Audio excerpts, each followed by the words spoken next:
किती अराजकीय म्हणलं तरी मान्य किती जणांनी करायचं याच्यापर्यंत सुद्धा विषय. पण आपण शेतकऱ्यासाठी बसलोत. माझं तरी मत आहे आपण या आंदोलनात तरी त्यांना शेतकऱ्याची लढाई म्हणून सगळ्यांनी बघावं. आपण का त्यांच्या राजकारणासाठी किंवा कोणाच्या याच्यासाठी आलेलो नाही आहेत. ते शेतकऱ्यासाठी लढायला लागलेत. आपण सुद्धा सगळे शेतकरी म्हणून साथ द्यायला हरकत नसावी. आता मैताची पंचायत होणार आहे. आता मी इथून गेलो की म्हणते नाही पवाराचा माणूस. परदेशी रातभर मी देवेंद्र फडणवीसचा माणूस होतो. आता तिथून सुटन आणि तुमच्या गळ्यात गुंतणार आहे मी. आता मैले फरफट चालू आहे. मी ज्याला भेटायला जाईन त्याचाच माणूस आहे म्हणते ती.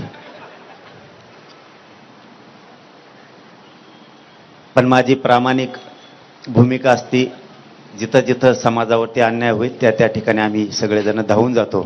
त्याच्यात मात्र कसलीही काटकसर आम्ही कधीच करत नाही आणि कधी करणार सुद्धा नाही. बच्चू भाऊ बसले होते त्यावेळेस आम्ही सगळे गेलो होतो.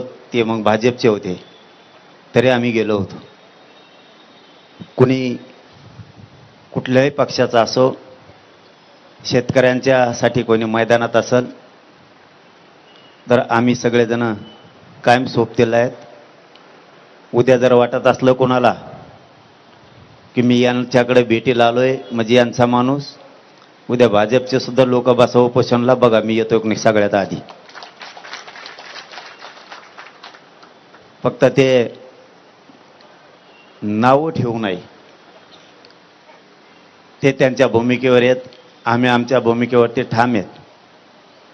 भूमिका शेतकऱ्याची आपण सगळ्यांनी बळ दिलं पाहिजे. त्यांनी मला एक आत्ता GR दाखवलाय. त्याच्यात त्यांनी सांगितलंय शब्दाचा खेळ कसा असतो. भाऊ 3 वर्ष झालं मी तेच बघून बघून बेजार झालोय. कोंकड कानान कोंकड मात्र हानते तळाला मिळणे मग अवपोषण करू करू फेस पाडीलाय त्यांनी.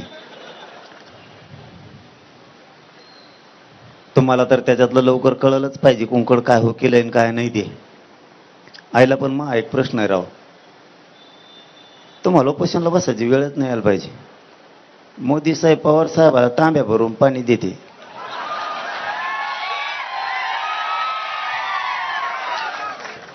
ते कोणत्या तरी टेबलावर आहे ना गिल्लास भरून पाणी दिलेलं. आणि मग मोदी साहेब जर एवढा जीवला तर तुम्ही उपोषणाला बसून कमून का हडका मोडून घ्यायला लागले उगाच. पवार साहेबाला सांगा एक फोन फिरावं म्हणा तिकडं. काय जेवण कशाला ताण घ्यायचा उगाच. शेतकऱ्याचं तरी कल्याण होईल. त्यांचं तर चांगलं आहेच ना. तुमच्यावरती तरी कशाला ही उपोषणाची वेळ यायला पाहिजे. आणि माझं एक दुसरंही प्रामाणिक मत आहे. जर सरकार तुम्हाला बोलवत असलं तर तुम्ही चर्चा करून मार्ग काढावा. माझं प्रामाणिक मत सांगितलं मी तुम्हाला. नाही ऐकल्यावर बघू. सध्या जर मी चॅनलला पण बघितलं ते भरणे मामा म्हणलेत असं करूयात तसं करूयात. मला वाटतं विश्वास ठेवावा एकदा. आम्ही ठेवला होता. आयला तसं नाही रे, तुम्ही हसू नका रे, पोट्टे असे आहेत ना. मग तसा विश्वास नाही रे. एकदा त्यांची पहिली सुरुवात आहे. मग जर म्हणत असले तर एवढे बरं जाऊन द्या ना. काय त्याला तर भरणे मामा